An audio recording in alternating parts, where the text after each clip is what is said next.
as a kid, I was like, oh my gosh, the visuals. But now, like, visuals have kind of like. Welcome, Quibblers, to another episode of Let's Quibble. I am Max. I'm joined by Herr Shreve and Frau Nikki, straight from Romania. Thanks for coming in, guys. Absolutely. Long flight. Long journey. A little cold. So, today we're talking about the new movie Nosferatu, directed and written by, kind of written. It was already written in 1922 by Robert Eggers. It is a 10-year-long project for him. Started 2014 with this concept. Came out Christmas Day and so far has gained $40 million at the box office over holiday weekend. It's kind of perceived as a hit as far as like a movie like Nosferatu would do. It was third at the box office this weekend. Can you guess what it was behind? I know what it was behind. Not from your list. Okay. Mufasa. Yes. Yeah, it had to be Mufasa. Which I didn't even know was a movie that came out. And I don't even know what the second movie. I thought it was Complete Unknown. No? No. Complete Unknown was like fifth. Whoa. Sonic 3. Oh, that's true. I thought Sonic 3 was number one, right? Sonic 3 was number one, yeah. Do you know anyone in your life who has seen either of those movies? I have seen both the Sonic movies. It's cinema. Okay. I can't wait to see the third one. All-star voice cast, by the How way. about Mufasa, though? No. That's not interested. That's a government psyop. That's not Yeah, no, not interested. Yeah. So, let's just start with your theater-going experience for Nosferatu. How was did you guys go on Christmas Day? Drag your families out? I tried to. Both of my parents were not feeling it. I'm going to talk a lot about my theater experience as it kind of shaped the way I watched this movie. Both the last pods we did, my theater experience was I went and I was alone in the theater. Yeah. This one was not quite so similar. A lot of people were there. I had a couple of coughers behind me. I had a family. A couple of them coughers straight up. They Just got the COVID. Just couldn't stop. And then I had a family with a daughter who was listening to music and shaking her leg faster than I could. Like, I had to look behind me. She was listening to music. She was listening to music. Like, headphones, but I could hear them. And then, she was shaking her leg so fast, I had to look behind me to make sure it wasn't, like, a mechanical something. Mm-hmm. Yeah. So, a little distracted. Yeah. And I'm one of those Especially with people, that behind you, too. Like, if it's in front of you, you can be like, okay, I see what's going on. Yes. The three people that were the most distracting were in front of me, and then they moved behind me. So. You should have moved behind them. They were the last row. I know. And I was the last row, and then I was like, oh, no one's here, so I'm going to move one ahead. Oh, it was, yeah. What about you, Sharif?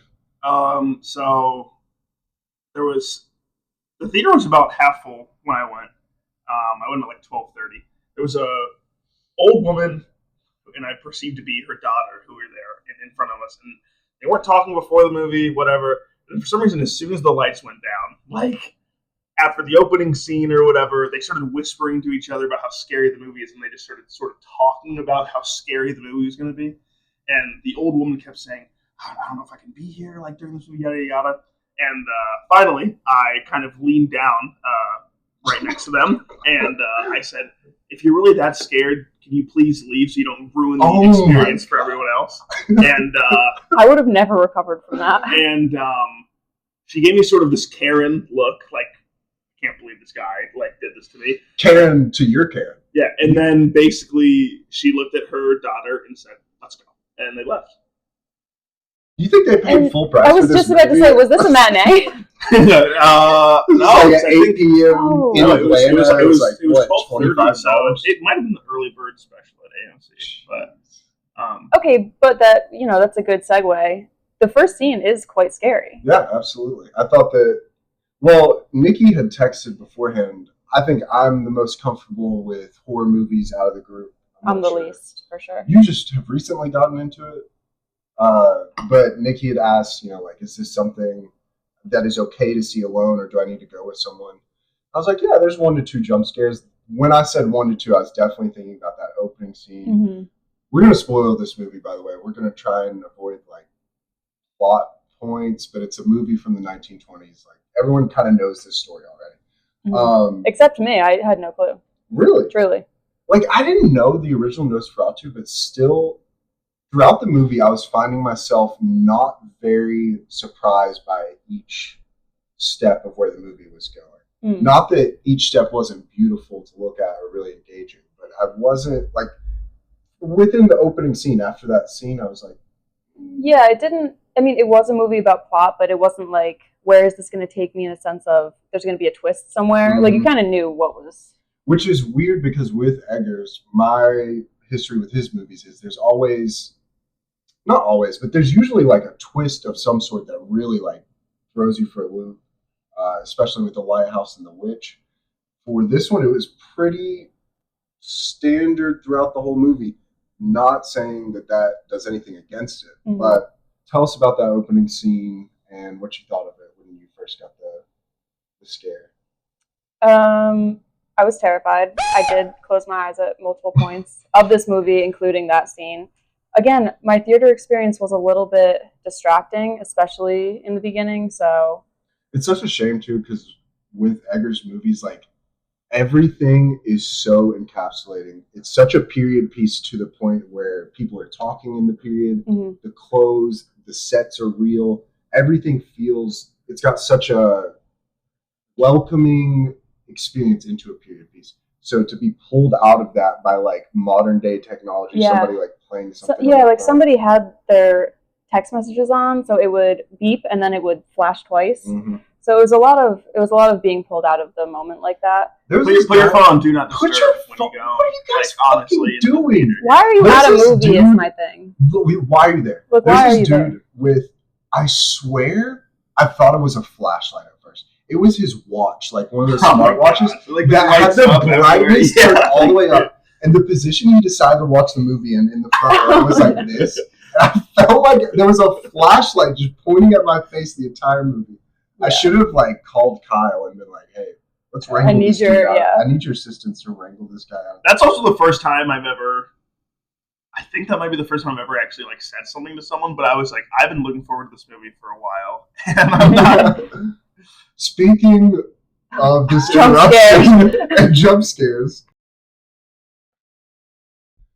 where were we? I will say the first scene, right? The opening scene. The opening, we didn't get very far. I will say, Lily Rose Depp's accent was so good. So like that's the first thing I noticed about the first scene. I was like, oh, she sounds amazing. She looks amazing. And her coming out of the darkness, where she's saying like, "Come to me," and you're like, where is she right now?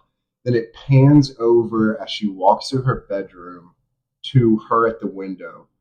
And it's just this beautiful shot of the shadow of Count Orlok. Without him being there, the shadow of him there, while Lily Rose Depp is levitating. They did that all in camera. Like, all of that was practical. And I'm just like, this is why the people show out for Robert Eggers. He's the only one doing it like this. Low budget. What was the budget?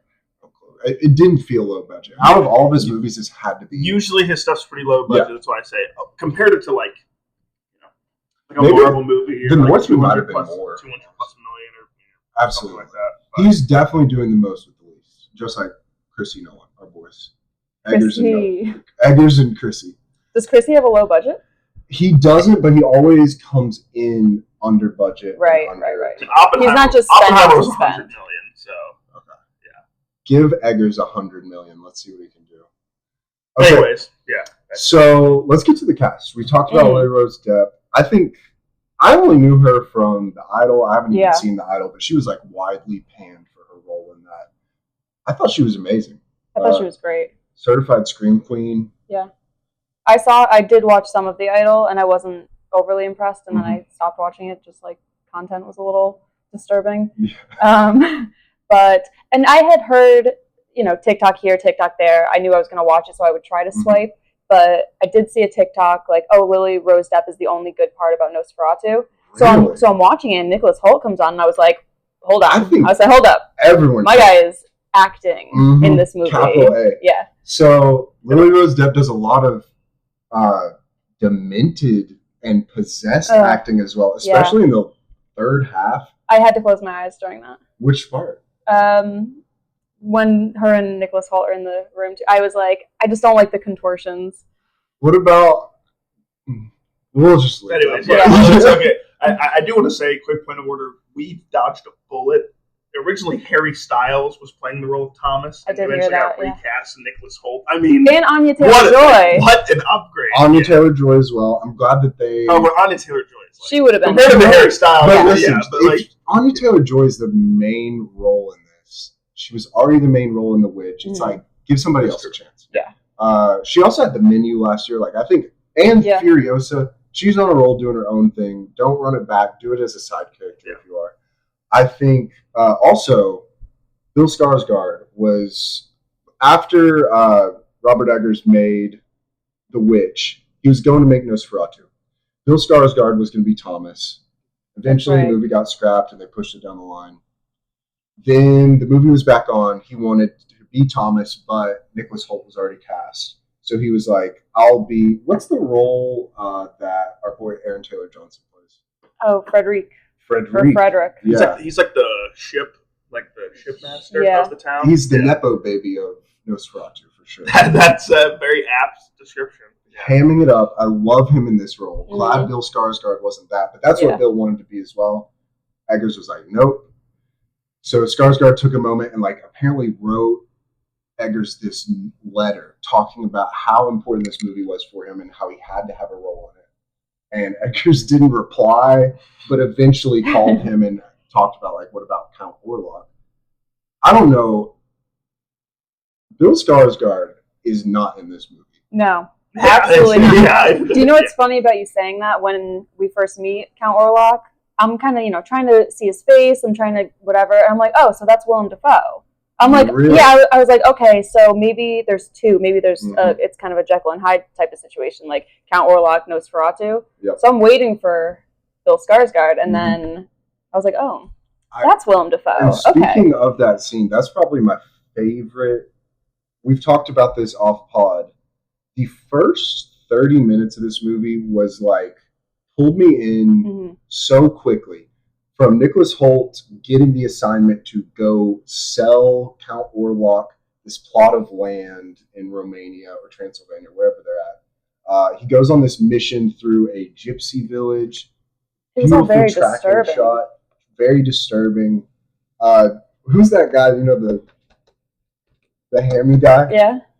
Did anyone else think of Shrek in this? No. Okay. That's just me.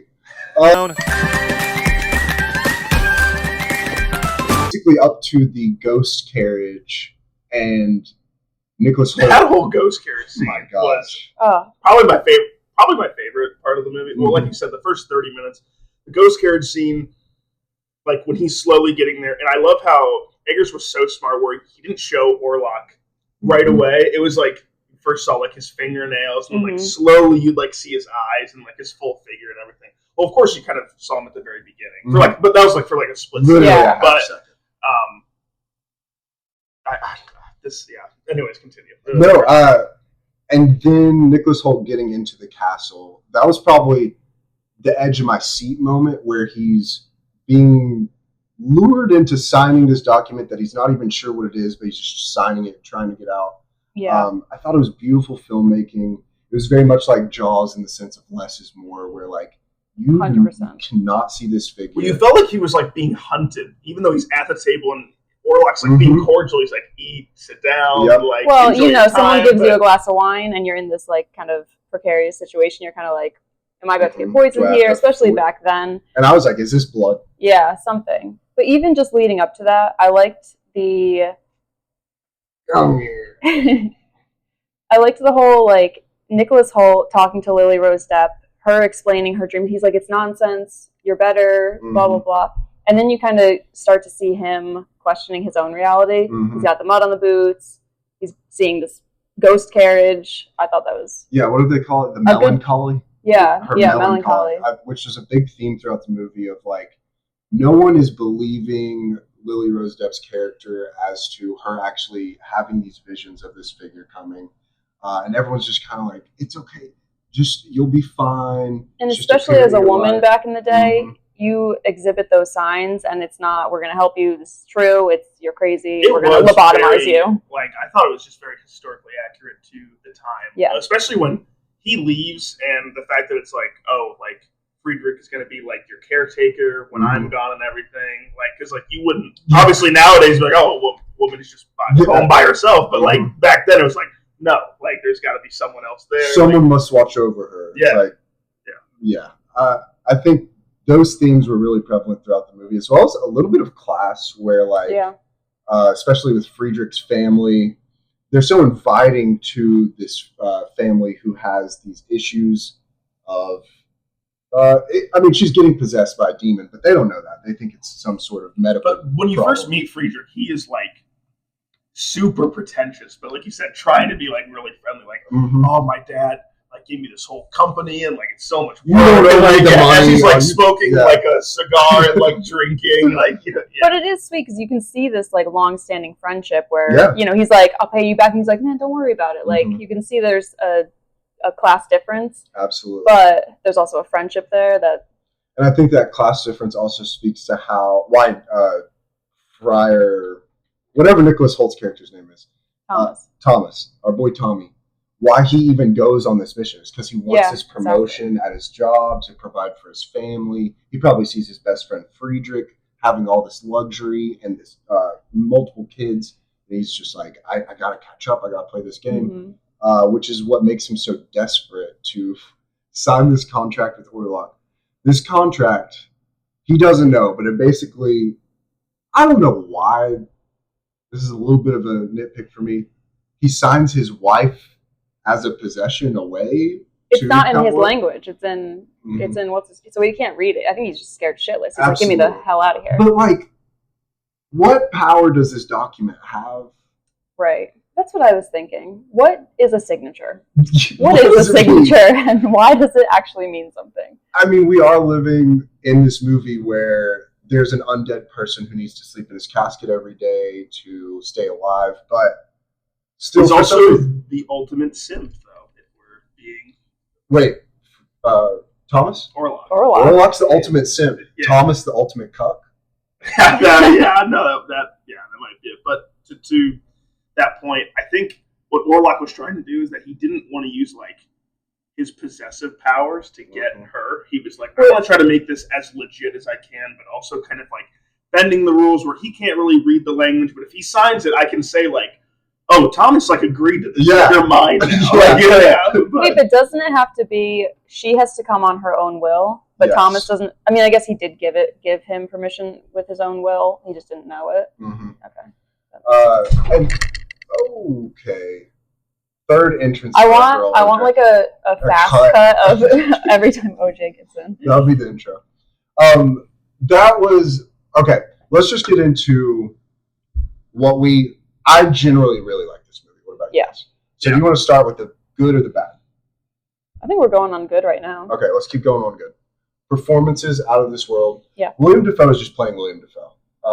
This is just, I just feel like if you hung out with him, this is what he would be this like. is Poor Things Willem Dafoe just kind of. I gotta say, I love Ralph Ineson as the Doctor. Like, his I didn't know that. Acting ability His voice is so good. He's also playing Galactus in Fantastic Four. No way. Yeah, he's the voice. That's gonna be really good.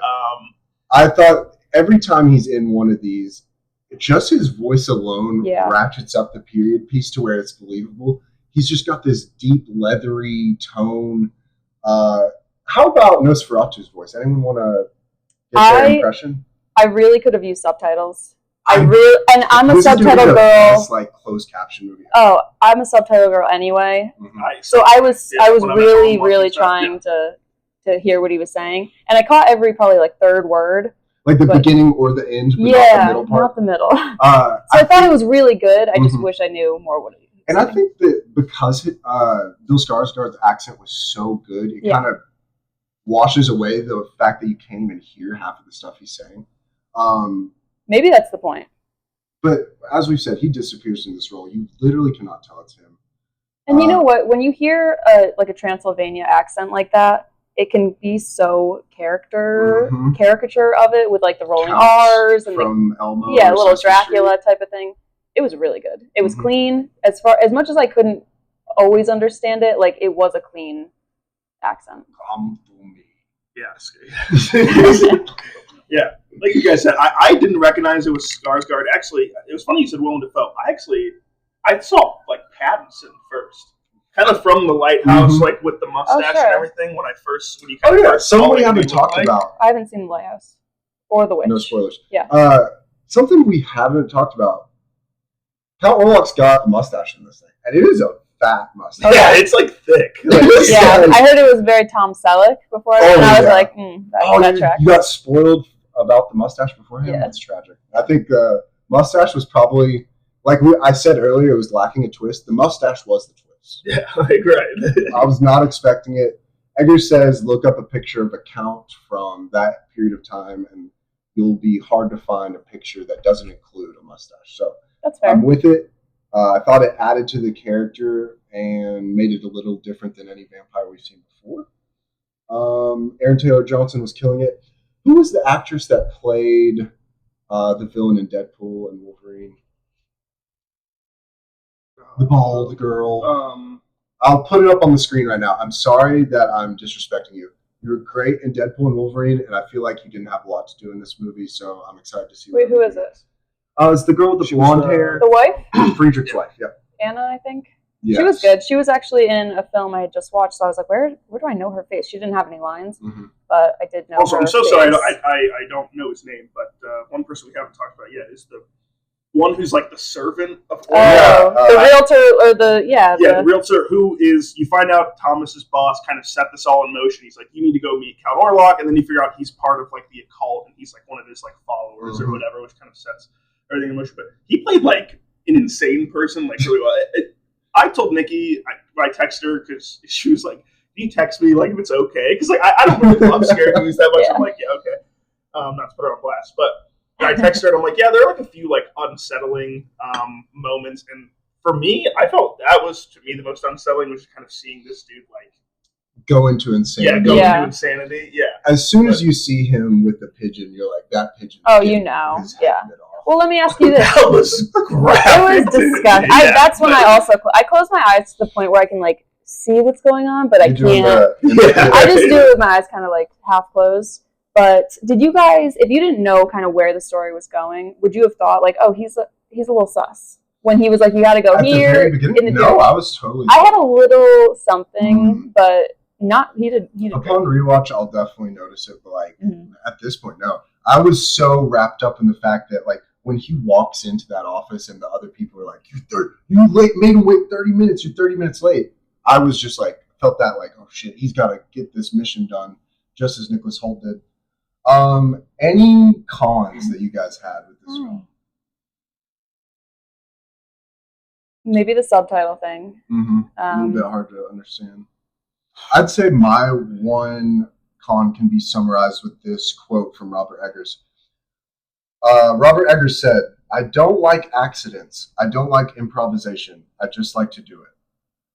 This movie felt meticulous to a point where it was lacking, almost like I didn't feel any tension. I mean, I definitely did, but like I didn't feel any heart in the movie. It was very much like a play, which is what Robert Eggers does. He puts plays on films. I just felt that it was lacking a little bit of that maybe I felt in The Lighthouse with Robert Pattinson and William Dafoe. It doesn't take away from the movie for me. I thought it was still amazing. To go off of that, do you think that I kind of had like a similar feeling? I don't know if I would have put it into words, but after Nicholas Hoult gets out of the castle and everything's set in motion, I was kind of like just waiting for what was going to happen instead of not being interested. That's not the right word. But I just was like, I'm just going to watch this movie. But I will say from the very beginning, I truly couldn't, besides when I closed my eyes because I was scared, I couldn't take my eyes off this movie. Absolutely. It was gorgeous. I'll tell you what my dad and uncle thought. I saw this movie with my dad and uncle. When they came out, my dad said it was very dark. And we were like, oh, thematically. And he was like, no, I could not see. Oh, I love that. I loved it too. I love the blue tint. I thought it was very well balanced with how light it was and dark it was. I think you might just need to his eyes shut. Well, Sorry, sure. Dad. And then my uncle, he thought it was a great film as well, but I think he was also lacking maybe a bit of personality or something that like really ties you to these characters. Overall, great movie. I'll be going to see it again probably this week. I really loved it, and I'll be seeing whatever Robert Eggers makes next. Yeah, I had like a few cons, but I mean it's similar to kind of what you guys have stated. Like you said, play like on film, right? Mhm. But like when he was traveling in the ship or whatever, it was kind of like you said, like it's like I kind of knew what was going to happen, and I was sort of just like waiting for us to get there. Like, Yeah. you know what I mean? I actually would have much rather preferred like if you saw him on the ship, and then sort of like the next scene was like when it was crashed and all the rats were like out. Like I thought that would have been a much better like, oh, like so this is what he's doing instead of like they kind of But it's funny that that was you one of my mentioned only that gripes too. about Last year there was a movie called The Voyage of the Demeter, which is another scary movie. It is literally only about his journey from Romania to the town where Thomas Friedrich, all those people are. So I think it's pulled directly from Bram Stoker's Dracula. But there's a movie about only the ship that I'll be watching after this movie. That's interesting. Yeah. But I'm with you. If they could have cut that whole thing out, I'd be fine with it. Yeah, but I think this is probably his best shot movie. You haven't seen The Lighthouse, but I think it's clear. Best shot, yes, absolutely. Do you rank it above The Lighthouse in your personal? We had this discussion a little bit. I think via text, and so did one of my friends, is a huge Robert Eggers fan. I'd have to rewatch it again because I've seen The Lighthouse multiple times, but I'd still rank The Lighthouse number. But it's close. It's very close. I would agree with you. I think Lighthouse has that much of an inch above it, but we'll see how Nosferatu ages. Is The Lighthouse scary? Less scary than more like psychological. Yeah. I mean, it's two guys in a lighthouse. You know what I mean? So yeah. Kind of, what was your guys' favorite shot of the movie? That's kind of great question. Great question. Do you know what the shot of her with his hand shadow over? Yes. It was in the trailer, and I think it's the first image of it. But I think I missed it in the movie because of all this, nonsense going on. But I kept thinking about that shot. Okay. She's so beautiful. She's like emoting so much, scared, intrigued. All of the shadow work, like that shadow of her face, the one going over the city. That was a little really. You could tell it was a little cartoony. A little cartoony for me. I don't know. It worked for me. I felt the vibe though. I felt the vibe. I liked it, but it was a little cartoony. Warlock was giving me a vibe. Yeah. We've already talked about the ghost carriage. That's definitely up there. But for me, it has to be when our boy Thomas finds Orlok's casket originally. He opens it up, gets a jump scare from Orlok, and then he's running away. And it's just this like shadowy, barely visible outline of Orlok with the two dogs next to him. And I was just like, man, Eggers is the king of iconography. Each frame of this movie could be printed out and put in a house, and I'd be like, wow, what a beautiful piece. Yeah. It's not the carriage shot, but that was close. It's either, I had two for me that stuck out. One, which is just kind of like subtle, but I love the first one is when the castle door first opens and it's him like standing there and he kind of just gives like a wave of his hand and he starts like walking away and you just see the shadow. I thought that was really good because even though you could tell it was like sort of a man, it really felt more of like a demonic figure to me. Something about that coat they put on him, it just gives him this shape that is like so iconic. And then there was the second one, and it was when it was like obviously after like Thomas has left the city and everything, and I don't know why the rain in this movie I loved, but it's just a shot of like one of the alleyways in Germany of the town, and everyone who's walking has like the exact same black umbrella, and I don't know why, but that shot stuck with me so much. I don't know why. It's like it just felt like everyone was like doing sort of the same thing that like Thomas was like just going to work and like trying to like be better and like made you really believe that this was a real town that was really going through this issue.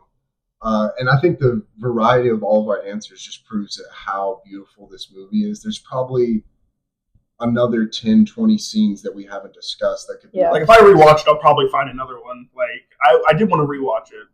Didn't have time like to go to the theater, but I did want to rewatch it one more. Okay, we're gonna take a short break and we will be back with our hang on. Oh, go ahead. Before that, I want us all to rank it out of 10. Oh, sure. Yeah. And then, Have we and then I been have out of 5 and then I have rounds? questions. Okay. Oh, yeah. Okay. Cut that last part. Yeah. Rank the movie. You want to do out of 5? I think we've done out of 5. I think we've done out of 5. Yeah. Okay. Wait, but it's 5 what? 5 rats? No. 5 long fingernails. Okay. 5 long Yes. fingernails. Of one Yeah. Orlock hand. Okay. I'd give it 4 fingernails out of 5. Yeah, I'm gonna go 3.9.5. No, I'll go 4. I'll go 4. I did like You this movie. twisted her arm. It's Yeah. You pressured it into it. I was gonna go like a 4.2 out of 5. Yeah. Honestly, I love it. I really loved it. But yeah. And then we've got some questions from Nikki involving the movie. Questions from me. Okay. Sorry, Nikki. So This is Nikki's corner. all the way back to our roots. Okay, so Nosferatu and Count Orlok are the same. Or is Nosferatu like it's just a different name for him? I think Nosferatu is an alternate name for vampire. Okay. This is the bullshit I- corner. I felt Nikki's that. corner. Yeah. I love felt it was because also no one says that except Willem Willem Dafoe's Dafoe. character, who, by the way, is like this. He's kind of the mad scientist of the world, who's like this expert in like paranormal Yep. stuff, and like no He's one like really a takes him disgraced seriously for the time. scientist. Yeah, he's a disgraced scientist. Yeah. Yeah. He says, and the way he says it is so perfect. Every time he says it, When he says it, you just expect the title card to come back up. On Yeah. the screen. yeah. Or like everyone to like Yeah. But then he also said like Count Orlok separately, so it made me feel like the whole event in the demonic presence over the town, that's what he felt kind of like was Nosferatu, not so much the person. Okay. How does Thomas get his blood sucked and make it out alive? And why did he make it out alive? That is something I thought of as well. It had to be maybe okay. It's not like other vampires where you get bitten and become one. So I'm thinking he got bitten, he's got his blood sucked, but he's just like at a loss of blood. He's still okay. Yeah, He's okay enough to make it to this Coven. church, Yeah, covenant, something like something where they've dealt with this before and they pray over him, which gets the demonic spirit and maybe his hallucinations that he was having ever since he entered the castle out of him. But obviously he's still in bad enough health that when he finally makes it back to his wife, he falls off the horse in exasperation. Right. I felt as if Orlok just sort of wanted to like get multiple uses out of it. He wanted to suck all of his blood. Yeah, he just wanted to be a blood bag. Well, because he did it twice too, right? Yeah. There's a little snack for the main. And he was entree. a snack. I'll say. Okay, that this might be too deep of a question, but why? Who is Count Orlok, and why is he a vampire? And how did this become? And why Lily Rose Depp? And does this movie have a deeper meaning about what? Desire. But also like Animalistic. loneliness and youngness and making decisions, bad Also, decisions at a young age. I don't know. My biggest question is kind of why was she chosen in the first place? We Well, she kind of invites him. Yeah. But how does she do that? Besides with her word, she just knows the spell, or what I perceived from it was that like she was at a bad point. She had the melancholy, as they say, and she was reaching out to literally anything that would help her, and invited someone in that shouldn't be there, which I just think is a common trope in stories, Gothic stories, especially. Yeah. So that's how I perceived it. I didn't look deep enough into it. Yeah, maybe it wasn't her. It was just. But yeah, who is he and why? Also, I'll have to deep dive into the that. fact that his name is Count Orlok and the accent he has, it is crazy that this doesn't come off as corny. Yeah. Like it comes off as it hits. Yeah. His name is Count Orlok and it hits. I have a question for you two. I don't know. Do you have another question? I'll probably. Question for you two. Is Count Orlok hot? No. No. Bill Skarsgård's good looking, but no. Yeah. He's not. She got the vibe that he was doing something. No. Maybe for Lily. My question, unless Nikki has any more, my only question is, did you guys think the ending was too abrupt? I forgot to say that in sort of my cons. Yeah. It was sort of like The Witch, but I thought The Witch's ending was better. But like when this movie, like, it's just like. And tell us what happens in the ending. So in the ending, Lily invites Count Orlok to come over. What are you doing? Sneaky link? Yeah. Sneaky link with Orlok. That's another question I have. It's her plot to get rid of him because they know that no one is really going to be able to unless they can find his coffin during the day or whatever. But no one is going to be able to beat him in terms of strength and everything. I mean, even like, that I think he had found Thomas had found his coffin beforehand and tried to kill him, and it didn't work. So I think William Dafoe's character and everyone in the audience is like, you can't just kill him, right? Yeah. But anyways, she invites him over. They fornicate. Yeah, that's actually the word I was searching for. He basically sucks her dry, and you can see the kind of sun coming through the windows, and he kind of. Well, I mean, he does. He does. It sucks her blood dry. Sucks her blood dry. And for 1 minute, I thought he was going all the way down. Oh, and I was like, girl, please don't let this man. You could say that she sucked. No. Okay, never mind. So. No. He is hung. I will say that. But yeah, spoiler, you do see his vampire dick in this. What? Yeah. You didn't know that? I missed it? When he first comes out of the coffin, he stands up. He stands up. Oh, I was just looking at the maggots. Yeah. No, we're keeping it. Yeah, we're keeping it. But anyways, the maggots. The sun starts coming in, and he knows, he's like, okay, I kind of got to get out of here, find something. And she kind of pulls him back in. And I think at that moment, to me, it sort of felt like Orlok was like, I got what I wanted, and this was just kind of my purpose at this point. And I think he just knew it was the end and was like, whatever. That's interesting. Yeah. So you thought it was more him giving in versus her winning? I thought it was kind of equal amounts of both. Yeah. But also... satisfaction on both ends. But also, does she really win? Because what's a relationship if not? She's also dead. So I can't really say she wins, but spoiler. But... Do you know what, though? She did have these visions to begin with. She kind of knew. She was kind of prophetic, right? Mm-hmm.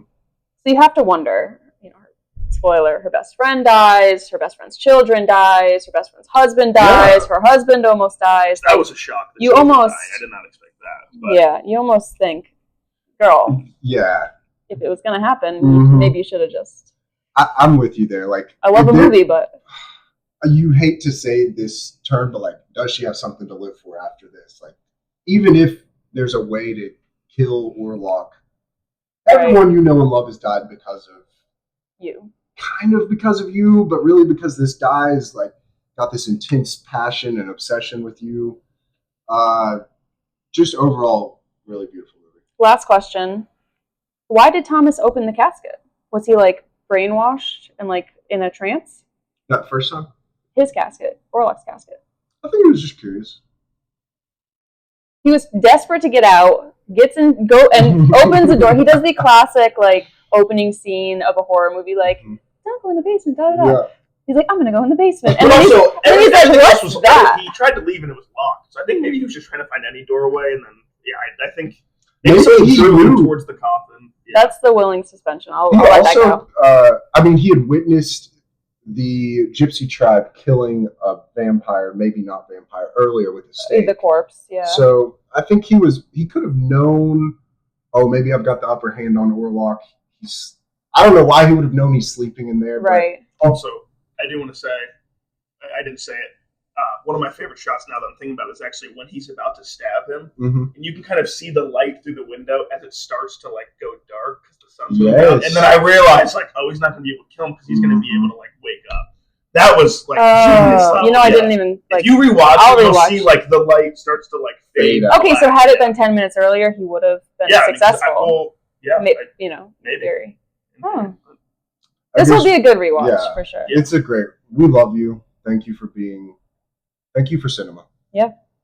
Okay, now we're going to take a short break and we'll be back with our top 5 anticipated movies of 2025. Shreve and I, and possibly Nikki, will be going over our most anticipated movies of 2025. Top 5.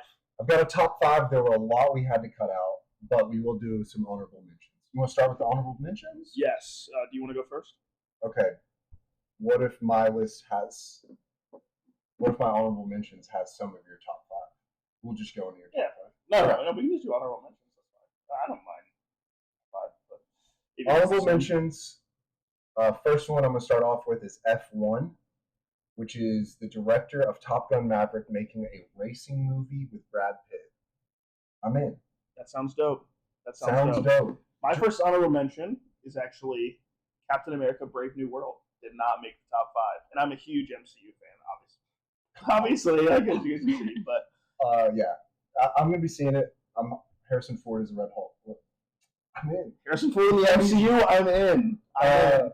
Sinners, original horror movie by Ryan Coogler, possibly vampires, with Michael B. Jordan and Michael B. Jordan. Yes, starring Michael B. Jordan and Michael B. Jordan. I'm super hyped about that like one. a Parent Trap situation. Parent Trap. Next one, Freakier Friday. Oh, Yeah. With, J-Lo and Jamie Lee. I think it's going to be probably going to be really bad. Yeah, but like I love Freaky Friday, the original, so I'm excited for that. Jamie Lee Curtis can't do anything wrong, so we'll see it. Mission Impossible: Final Reckoning didn't make my top 5. I have only seen one Mission Impossible movie. I've never seen any. You should watch the first one's really good. Okay. But you guys should both just get a life. That's all I have to say. Yeah, one of the last great action movie franchises, Fast and Furious Last is dead. great? Meaning what? Fast and Furious is dead. Okay. Nobody cares about Star Wars. Well, okay, that's not action. Indiana Jones is dead. John Wick's still there. John Wick's like an R-rated. It's like too. It's still action. It's like pure action. John Wick is still there. Yeah. John Wick is still there. I'm just saying. And also, the director did say it might not be the last Mission Impossible movie. I think it's going to be the last Mission Impossible with Tom Cruise. Which, I mean, I don't even know why you would do that one. Flight Risk. Yeah. My honorable mention. Shout out. I just think it's going to be. Have you seen the trailer?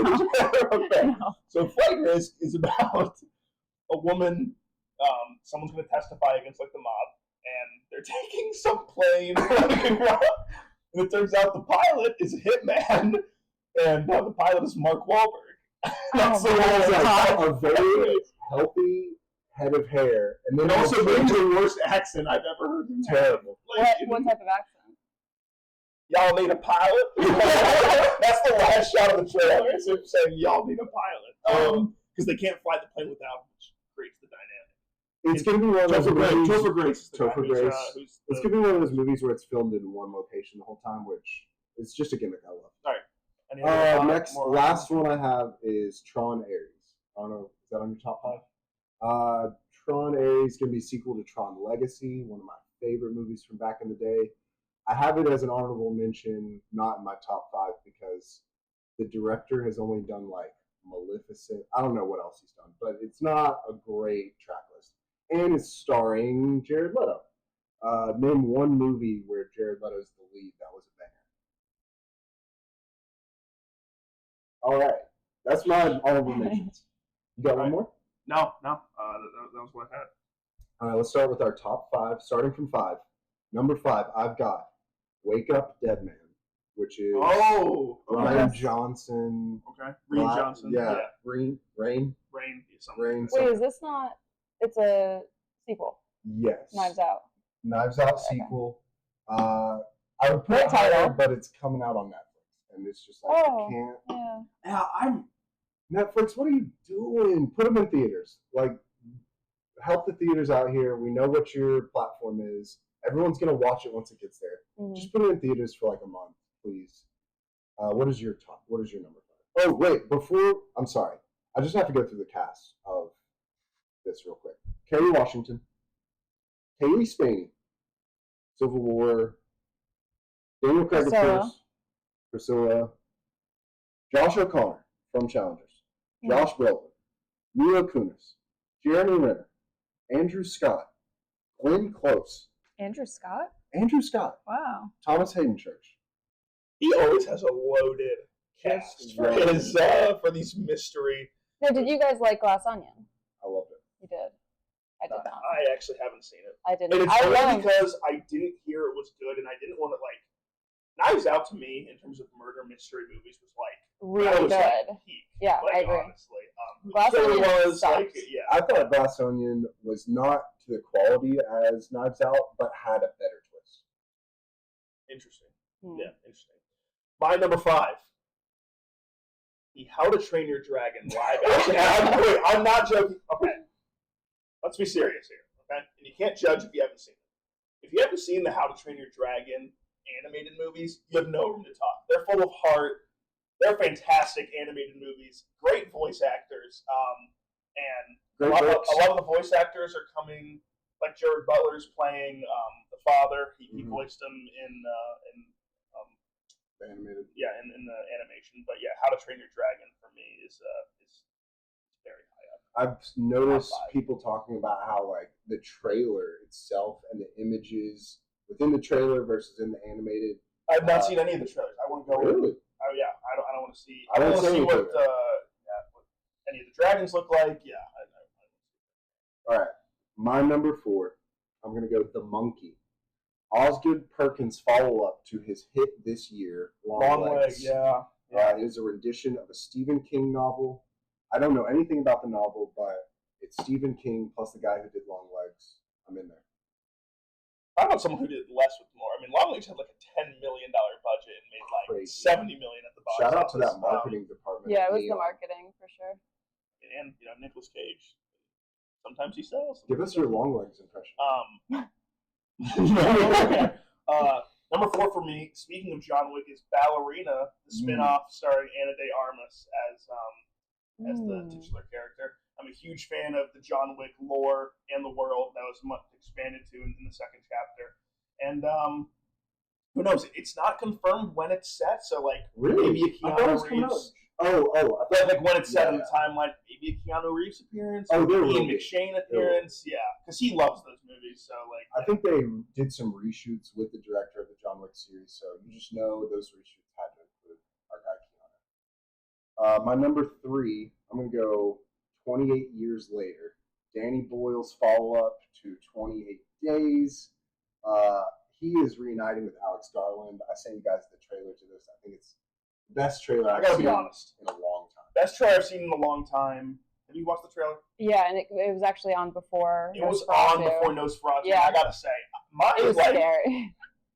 My jaw was dropped. First off, the entire movie is filmed on an iPhone. No, it's not. Yeah, yes. The entire movie is filmed on an iPhone. I did not know that. With like probably a $4 million lens on it, whatever. But it's still and like the VFX department is gonna be insane. We're just like Danny Boyle for real. Hey. But I do gotta say, the trailer. I love how like if you want to talk about a trailer where like less is more. Yeah. You do not see one clear shot of the zombie like at all throughout the whole thing. I mean, the shot with them around the tree when you could tell that those were zombies, like they're like shadows, like amazing. And I can't wait. It doesn't give anything away. Cillian Murphy is in the movie. I hope he's not. The zombie. That was him. It's confirmed that he's not. He's not? Yeah. That looks just like him. It was. There's pictures of him on set in normal people. Because I've seen 28 days. I've not seen 28 weeks, which I'm going to have to watch beforehand. But yeah, my number 3 is, I'm a Cape Shit fan, Fantastic Four. I am so excited because the other Fantastic Four movies aren't great. So, but loaded cast. I love Pedro Pascal. Could have had a better choice as Reed, but he does kind of look like Reed Richards in the promotional material, and Vanessa Kirby, their dynamic seems fantastic. So, Fantastic Four, the first steps.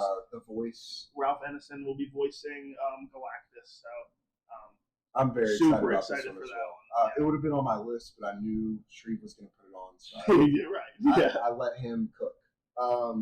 My number 2, I'm going The Running Man.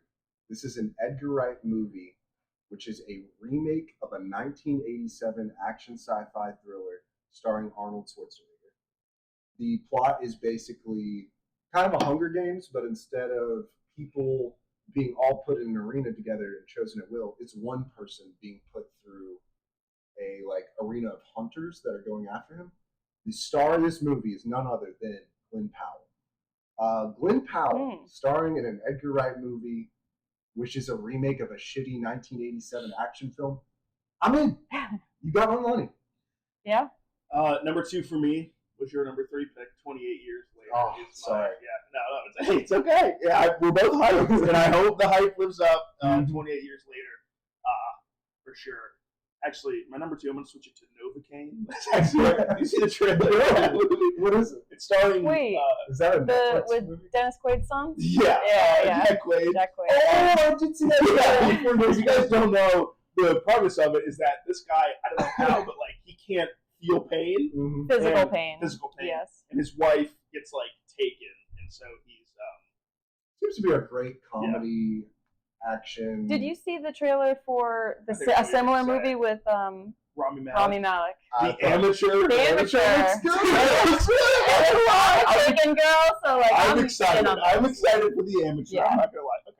Rami Malek being a nerd is never not going to be. But I will say, trailers More need to dial it back. Like 28 years later, did the damn thing because it gives you know what it The says. Amateur, you're The like, Amateur, they're like It showed the guy dying in the pool. Like, yeah, that would have been so cool. They show him blow the thing up, and then maybe you shouldn't underestimate this kid. Like, marketing teams hire us. We got some. We can teach you something. I could cut a trailer. All right, my number 1.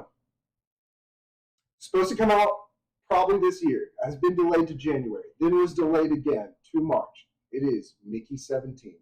Bong Joon-ho's follow-up to his hit Parasite, starring my boy Robert Pattinson. Honestly, didn't think of it. Probably would have put it in the top 5.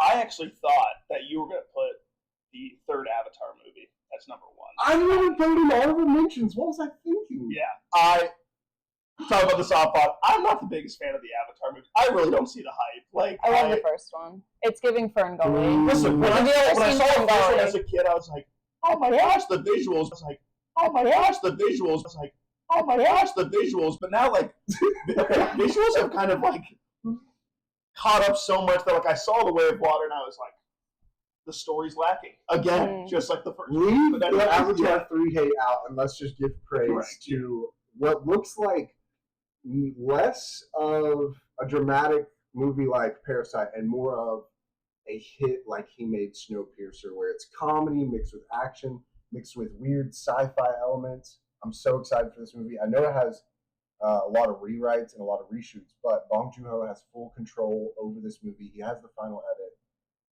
I'm in there. Snowpiercer also watching. Oh, is that not a TV show? Oh, the movie. Did I not say Snowpiercer? No, you did. Okay. Yeah, that's why I said watch. All right, what's your number 1? I mean, you already know. Yeah. My number one. Superman. It's been too long. We get a new Batman movie every 3 years. Like, I need Superman to like be in the limelight for like give him his own trilogy. Enough with this. I mean, Man of Steel came out in 2013, and then that movie never got a sequel. And Man of Steel, great. I don't know if it's great. Not really so great writing, action wise. Yes, some good action. I would just say it doesn't encapsulate what Superman movies are supposed to, which is a sense of hope. And that, out of this trailer that we've seen, out of James Gunn's filmography, I can just tell it's going to be a heartbreaker maybe, but it's going to be a feel-good movie. And that's what we need. I had Superman and Fantastic Four on my list as one. I was going to mash them together. I took it off because I knew you would take these. I'm very excited for this. I'm going to give Superman a shot because I don't want to say I don't see the appeal because I do like the trailer, but I'll give it a shot. I think a lot of people are going to go see it because Crypto's in it, TBH. Yeah. Crypto's going to be a big draw. That's why they put him in that trailer. That is, yeah. And he looked great. Based off his own dog, by the way, that he rescued, Ozu. Oh. Fun fact. Thanks for that tidbit. Okay, I don't have a list because I have a little gripe with the year of 2025 in the movie industry. Out of the top 100 movies coming out on IMDb, a quick run through, about 45 of them are remakes or adaptations or sequels. I just don't. I think we need some OG content. I'm waiting for the movie that I go see offhand and it ends up being my favorite movie ever. Like, there was a movie I saw in, I think it was 2022, The Worst Person in the World.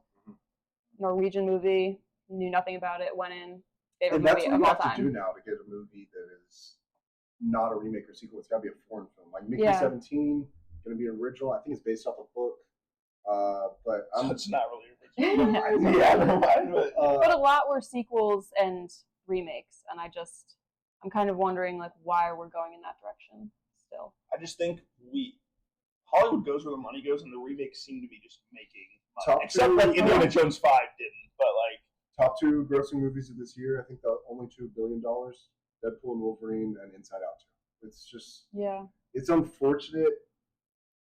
But that's why you have something like A24, I guess. Mm-hmm. They can make the original content, but it's proving to be so profitable, and people do like it. I mean, So I'm excited every for- Jurassic Park movie, Oh, please. regardless of how bad it is, makes like over $1 billion. People love those.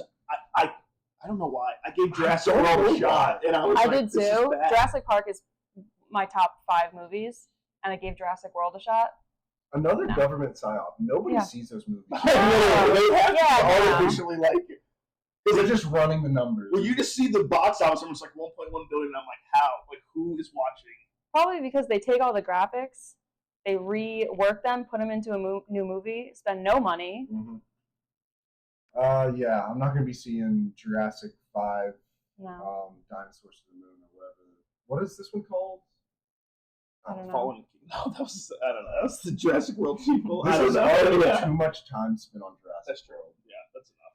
I totally understand that sentiment. And I mean, looking at my top 5, there's only 2 that I think are original, and both of them are based off a book, which I think is still, it's a different format, so I think that that's acceptable. But Running Man is a remake. 28 years later, that's a sequel, and Wake Up Dead Man. That's I mean, How to Train Your Dragon is basically a live-action remake. I mean, the only original one I have is Ballerina, which, I mean, it's in the John Wick, but the John Wick universe as a whole is completely original. So, but it is But it is a spin-off, yeah. Mm-hmm. So I'm with you there. I don't doubt it. Movies do better. And we'll Hollywood, do better. Hollywood, do better. We'll be And there. these are We'll be fun. there anyway. We just spent like an hour glazing Nosferatu, which is just a shot-for-shot remake of the 1922 movie. Wait, Not a shot for shot, did but- you guys watch the original? No. No. I didn't. I mean, I'll should probably we? watch it at some point. We're cinephiles, but like not. We're like I wouldn't class myself as a cinephile, but like, we're movie lovers. Yeah. But we're not cinephiles. it's tough for me to watch a silent film, I'm gonna be Oh, honest. I like silent films. I like black and white films. Hey, then you'll love. And I love Nosferatu. No, you I don't love know. the White House. Really? Black and white. Not much dialogue. A lot of that. Well, yeah. Not much dialogue. Yeah. Just watch it. All right, guys. Thank you so much for joining us. Like, subscribe, comment on if you want to see. Boost our algorithm. Yeah. Comment your most anticipated movie. Comment what remakes. If you want us to would like review see. any movies that maybe we've all seen, happy to do that. But Comment your social security number as well as your maiden name. your location. Thank you, guys. All right, see you guys later. Bye.